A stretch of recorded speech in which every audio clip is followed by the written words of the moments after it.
இந்த சௌரி கொடிய தாங்க ரொம்ப நாளா தேடிக்கிட்டு இருந்தேன். கிடைக்காதான்னு தேடிட்டு இருந்தேன். கடைசியில ஒரு வழியா இந்த ஹெர்பல கண்டுபிடிச்சு எடுத்துட்டாங்க. சௌரி கொடி கூந்தல் தைலம் தான் இன்னைக்கு நாம தயாரிக்க போறோம். தாத்தா ஊருக்கு போயிருந்தாங்க. அங்க பாத்தீங்கன்னா இந்த ஹெர்பல் கொடி இருந்ததுங்க. பார்க்கவே எனக்கு ரொம்ப சந்தோஷமா இருந்தது. ஏன்னா இது ரொம்ப நாளா நான் தேடிட்டு இருந்தேன்ல. முடி வளர்ச்சியை மேம்படுத்துறதுல இந்த கொடிக்கு மிகப்பெரிய பங்கு இருக்குங்க. இது பாரம்பரியமான ஒரு ஹெர்பல் கூந்தல் தைலம் தயாரிக்கவும் எண்ணெய் காய்ச்சறதுக்கும் இந்த சௌரி கொடி உதவுதுங்க.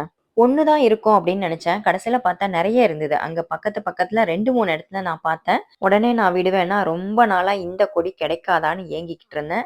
ஒரு வழியா எல்லா கொடியையும் புடுங்கி எடுத்துக்கிட்டு ஊருக்கு கிளம்பியாச்சுங்க.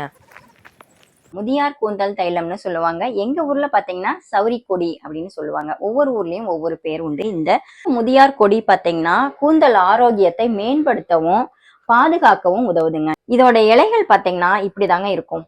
இலைகள் பாருங்க நீல வாக்குல தான் இருக்கும். இதோட காய்கள் பாத்தீங்கன்னா பாருங்க இத மாதிரிதான் இருக்கும் காய்கள். இந்த முதியார் கொடியோட காய்கள் இப்படிதான் இருக்கும்.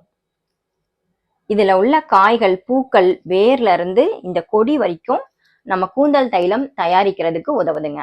இதோட வேர் இப்படிதாங்க இருக்கும். இதுதான் இந்த முதியார் கூந்தல் கொடியோட வேர். இப்போ இந்த கூந்தல் தைலம் எப்படி தயாரிக்கலாம்னு பார்க்கலாம். இந்த கொடியை நம்ம கழுவிட்டு எடுத்துக்கலாங்க. தண்ணி ஊத்தி தான் அரைக்க போறோம், அதனால கழுவி எடுத்துக்கலாம். நம்ம சின்ன சின்னதா பீசஸா கட் பண்ணிட்டோம்னு வச்சுக்கோங்களேன், அரைக்கிறதுக்கு ஈஸியா இருக்கும்.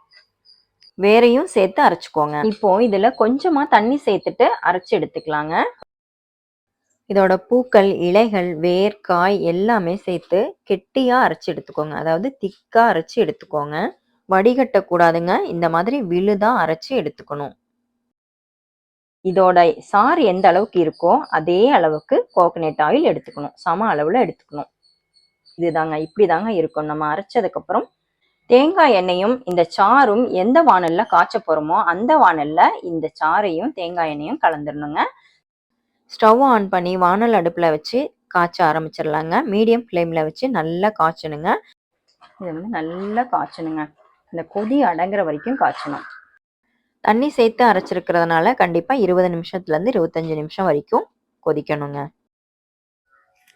இவ்வளோ நேரம் கலர் மாறாதா அப்படின்னு நினைச்சிட்டு இருந்தேன். பாருங்க எந்த அளவுக்கு கலர் மாறி இருக்குன்னு.